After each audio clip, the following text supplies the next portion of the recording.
Hi again, it's still Wednesday the 25th of March, still a pretty crazy day on the markets, maybe not quite so crazy. And I wanted to address specifically the panic that I'm sensing from especially some retirees about their super fund.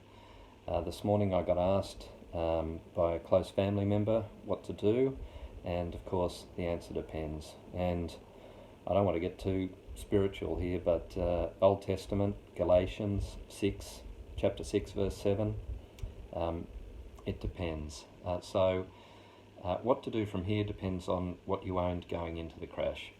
Firstly, if you owned a half decent share fund or a half decent portfolio of shares, high quality fund, it'll be down around 40%. So if you had $1 million in your super fund in shares at the end of January, probably got around 600 grand's worth now. Those shares, that fund, that'll get off the mat. We don't know when, may go down more, but we know, judging by our experience in the GFC, experience in 9/11, tech wreck, 1987, 91 crash, going back earlier than that, the early 70s crash, shares do come off the mat, and there's hundreds of charts I could show you to demonstrate that. So have faith that if you're in good shares, you'll be okay.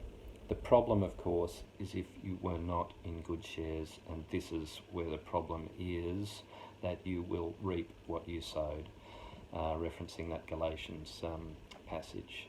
So a lot of those shares won't get up off the mat, or if they do, they'll get up without a pulse, and they'll fall over again, and they'll die. And in those circumstances, in all circumstances for that matter, you need to seek professional advice. Find a decent financial planner, pay them properly, get some good advice, and you won't regret it.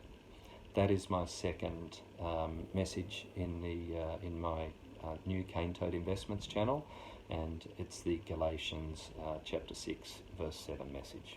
Thanks very much for listening. Stay safe.